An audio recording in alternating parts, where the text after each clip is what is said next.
Pakistan cricket has hit an all-time low with an embarrassing loss to the USA, followed by a shock elimination from the group stage. It leaves Pakistan in dire straits and in desperate search of some answers. But what actually went wrong for Pakistan? And what solutions can they take going into the future? Pakistan was the last team to reveal their squad for the World Cup, but their team selection this year has been downright horrendous. To start with, Pakistan opted for 5 fast bowlers in their squad, with Shaheen Shah Afridi, Mohammad Amir, Naseem Shah and Haris Rauf all getting a gig in the squad. Whilst I think this quartet was always locked in for the World Cup, they also picked Mohammad Abbas Afridi, who quite frankly I've never even heard of before this World Cup. It meant Pakistan were forced to play 4 genuine fast bowlers and had to leave out their solitary specialist spinner in Abrar Ahmed. Just quickly, if you want to see more videos like this, make sure you hit the subscribe button. Let's get back into the video.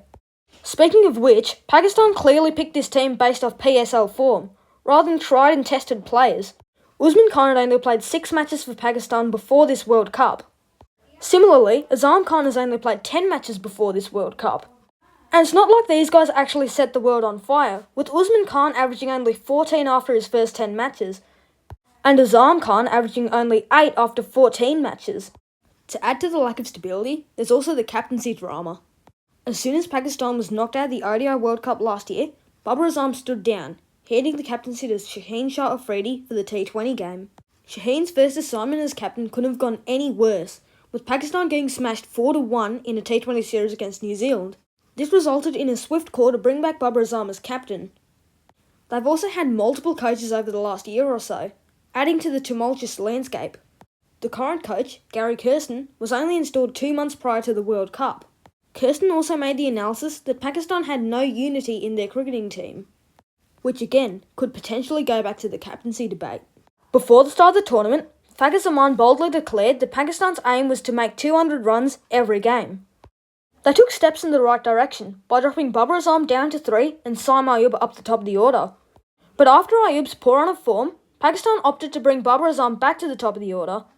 If you're going to play an aggressive brand of cricket, you need a deep batting lineup, such as England in 2019. This acts as a cushion for aggressive players like Fakhar Zaman to play their natural game, and have Babar Azam and Mohammad Rizwan play more freely. And I'm afraid that Shaheen Afridi batting at number 8 just simply is not good enough. What's more, they had bowling all-rounders Shadab Khan and Imad Wasim filling in key batting slots 5 and 7. Speaking of Shadab Khan, his role in this World Cup was just confusing. Shadab has an excellent record as a leg spinner, taking 107 wickets and an economy of 7.24. To go with that, he's easily the best fielder in all of Pakistan, and a more than handy batsman to go with that. And at the age of just 25, Shadab is a superstar in the making for Pakistan. However, Shadab endured a massive form slump prior to this year's World Cup, prompting many calls for his dropping from the 11. Pakistan ended up backing Shadab Khan, which I thought was a good decision, but that was until I realised how they were going to use him. Shadab batted 5 in the first game and scored a good knock of 40 and also bowled 3 overs. But they didn't even chuck him the ball in the next game and only gave him 1 over in the game after that. He's a bowling all-rounder, not a batting all-rounder, and I think Pakistan just completely got their tactics wrong. But where to next now for Pakistan? Does Babar stay as captain? Do they want to completely reset the team? Or do they try and back in this young group of players and try and get some wins?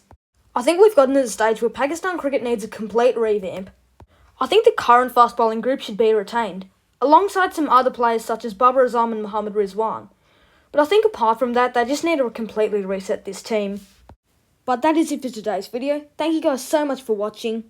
If you enjoyed, please leave a comment down below, and I'll catch you in the next one.